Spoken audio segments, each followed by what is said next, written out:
నమస్కారం. తీర్థయాత్ర కార్యక్రమానికి స్వాగతం. ఈనాటి తీర్థయాత్రలో నిడమరులో స్వయంభూగా వెలిసిన బాలవెంకటేశ్వర స్వామిని ఆయన దేవేరుల సహా దర్శిద్దాం. ఈ క్షేత్రం కేవలం కేశవునికే స్థానం కాదు, శివుడు కూడా స్వయంభూడై వెలసిన అత్యంత మహిమాన్విత క్షేత్రమిది. దర్శించి పునీతులవుదాం రండి.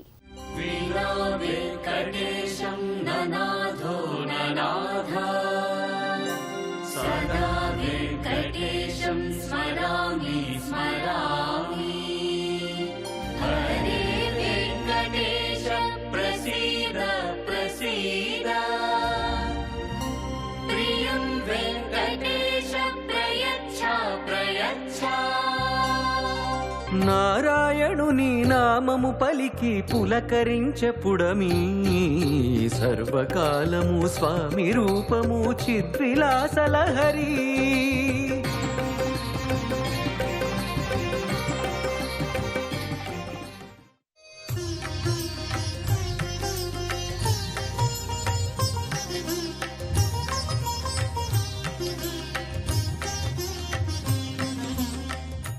ఆ బాల వెంకటేశ్వరుని దర్శనమే సౌభాగ్యం, ఎనలేని వైభవం, జన్మ సాఫల్యత కోసం చేసిన తపం. ఇది ముమ్మాటికి సత్యం. జన్మ కృతార్థత పొందడానికి ఈ క్షేత్ర దర్శనం ఒక సోపానం.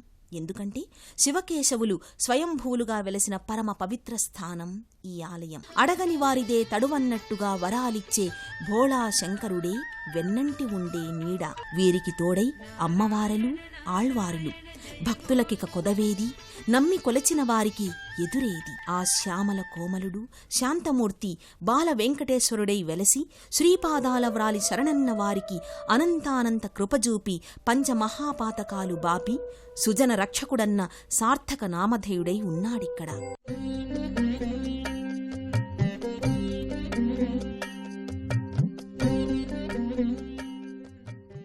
పామరులకు, పండితులకు, పరమయోగేంద్రులకు, సర్వులకు శరణాగత రక్షకుడై నిలిచినవాడే ఈ బాల వెంకటేశ్వరుడు. ఒకానొకప్పుడు అరణ్య ప్రాంతంగా ఉండే ఈ ప్రదేశం భగవంతునికి, భక్తులకు ఆవాసయోగ్యంగా మారింది. నూజివీడు జమీందారు గారికి స్వప్నంలో సాక్షాత్కరించి గుండెల మీద కూర్చుని, నేనిక్కడికి కొద్ది దూరంలో శిలారూపంలో ఉన్నాను, నాతో పాటు భూదేవి, శ్రీదేవి కూడా శిలారూపాల్లో ఉన్నారు, వెలికితీసి ఆలయం నిర్మించు అని ఆదేశించారట. స్వామివారి ఆదేశాన్ని శిరసావహించి ఆ విగ్రహాలను ప్రతిష్ఠింపచేశారట జమీందారు. తదాదిగా ఎంతో ఘనంగా పూజాదికాలు జరుపుకుంటున్నాడు ఈ బాల వెంకటేశ్వరుడు. కొల్లేటి సరస్సుకు దగ్గర్లో ఉండే ఈ నిడమర్రులోని క్షేత్రం ప్రసిద్ధమై ఈ స్వామిని కొలిచిన వారికి కామితార్థములు తీర్చేదిగా పేరుపడినది. తూర్పు దిశగా స్వామివారు ఉండి తన కిరుప్రక్కల గోదాదేవి అలమేలు మంగలతో కూడి గరుడాళ్వార్, ఆంజనేయుడు సేవిస్తుండగా భక్తుల పూజలందుకుంటూ ఏ ఆంక్షలు లేక కాంక్షలు తీరుస్తున్న కలియుగ దైవం ఈ బాల వెంకటేశ్వరుడు. వివిధ పుష్ప సుగంధ సుమలయ సమీరుడై ప్రభలగూడి నానాలంకార విభూషితుడై వెలుగొందుతున్నాడు శ్రీ బాల వెంకటేశ్వరుడు.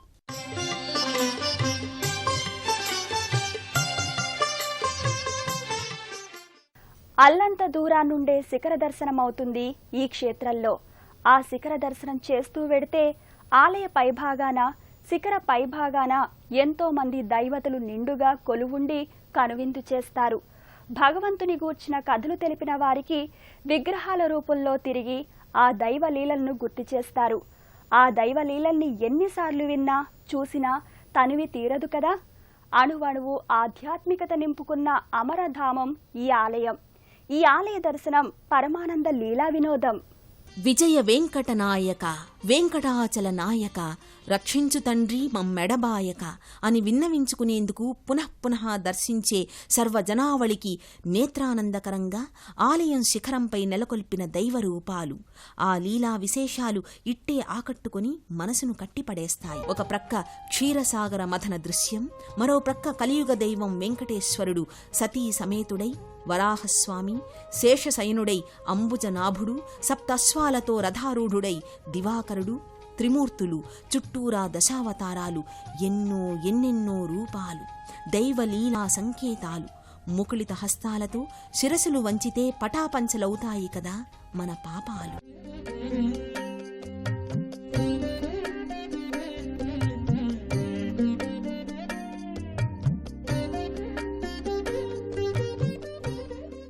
అద్భుతంగా నిర్మితమైన ఈ శిఖరమే కాక దేవాలయ ఆవరణలో యజమానికి తెలియకుండా పుట్నోని స్వామికి పాలిస్తున్న గోవును చూస్తున్న గోవుల కాపరి,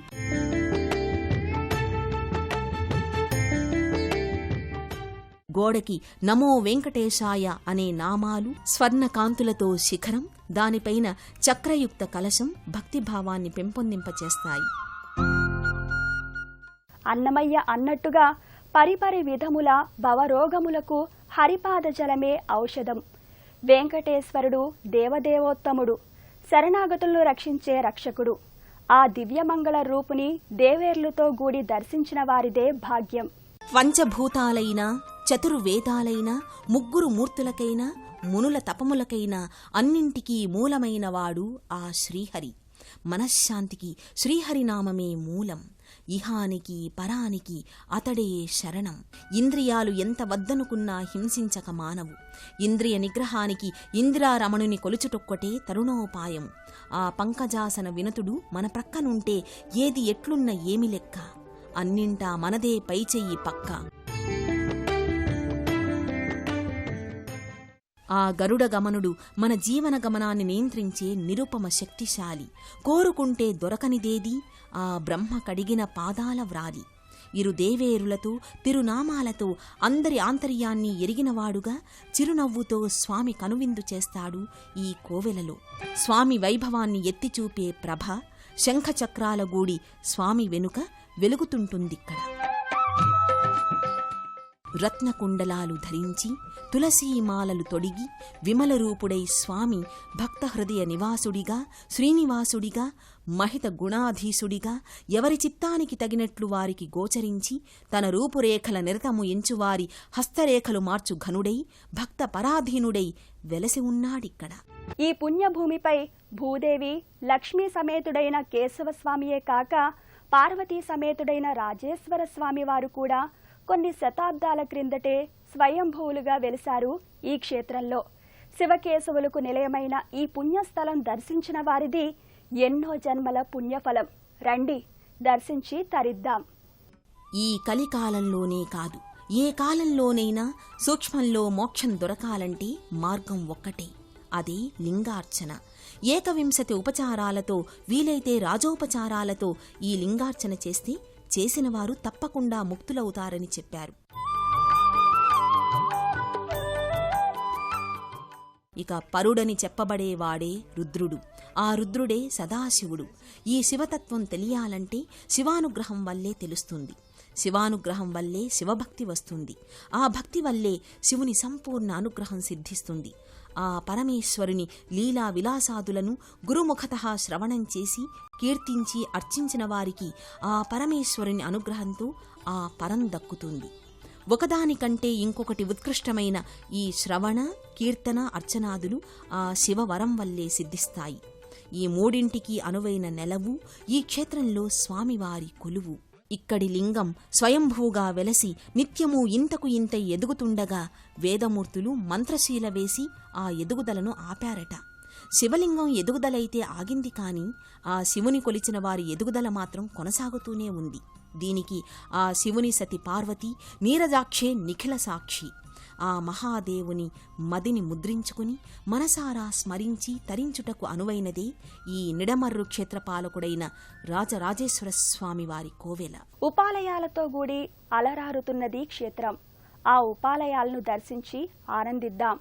ఆండాల అమ్మవారు, సంతోషిమాత, నవగ్రహాలు మొదలగు దేవతల సన్నిధులు, సకల సిద్ధి గనులు, ఎన్నటికీ తరగని నిధులు అందినంత పొందుదాం రండి. తన అమిత భక్తితో 32 పాశురములు రచించి స్వామికి అర్పించి హృదయ కమలాన ప్రతిష్ఠించుకుని నిరతము అర్చించి ఎవరికీ చిక్కని వానిని, వేరెవ్వరికీ దక్కని వానిని తనవాడిగా చేసుకున్నది ఆ ఆండాళమ్మ. అందంగా అలంకరించుకుని సదా ముస్తాబై తనని క్రీగంట చూసే స్వామికి కనువిందు చేస్తూ సరదాగా ఇరువురు సైగలు చేసుకుంటున్న సమయంలోనే సద్భక్తుల సదాశయాలు సైగల్లోనే వివరిస్తూ తావరమిచ్చి స్వామిని కూడా అనుగ్రహించమని అడుగుతున్నదా అన్నట్లుగా ఆ ఆండాళమ్మ మనకు కనబడుతుంది ఈ ఆలయాన. అక్కడే ఓ చోట సదా సంతోషాన్ని కలిగించే అమ్మ సంతోషీమాతగా తన బిడ్డల్ని నిరతం సంతోషంతో అనుగ్రహిస్తున్నది. ఇక గ్రహాల అనుగ్రహం లేకుంటే ఎంతటి వారికైనా భంగపాటు తప్పదు. అందుకే ఆ నవగ్రహాలు తమకు ప్రదక్షిణ చేసిన వారి పీడలు తొలగించి అభయం ప్రసాదిస్తున్నాయి. ఇంతటి మహిమాన్విత క్షేత్రంలో ఎన్నో ఉత్సవాలు, వాటిలో ఎన్నో వాహనాలు, సంవత్సరం అంతా జరిగే పూజా విశేషాలు, ఇంకా ఎన్నో విశేషాల వివరాలు తెలుసుకుందాం.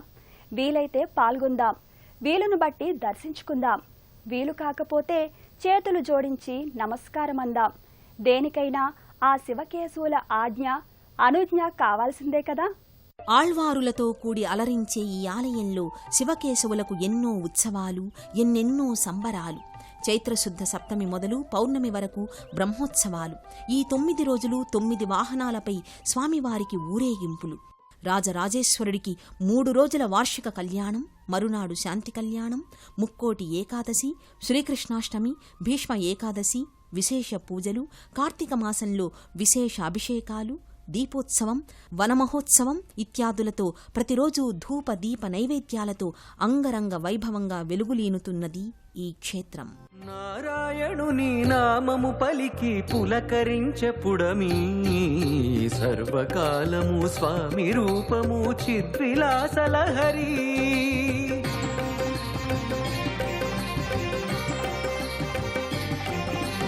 జన్మము పొందిన మర్మము తెలిసే నిన్ను చూసినాక దేహమున్నది ప్రాణమున్నది తలచుకొందుకేగా.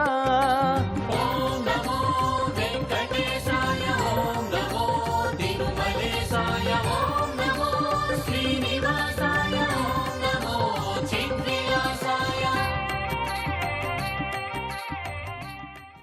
ఇంతటి విశిష్టమైన ఈ క్షేత్రం భక్తులకు ఆనంద నిలయంగా విరాజిల్లుతుంది. ఈ భక్తి పారవస్యంతో పాటు దగ్గర్లోనే ఉన్న కొల్లేటి సరస్సు కూడా ఆనందాన్ని, అందాలన్నీ పంచుతుంది. ఆ అనుభూతి జీవితంలో ఒక్కసారైనా అనుభవించకపోతే జన్మకు సార్థకత లేనట్టే. అందుకే దర్శించండి, పునీతులు కండి.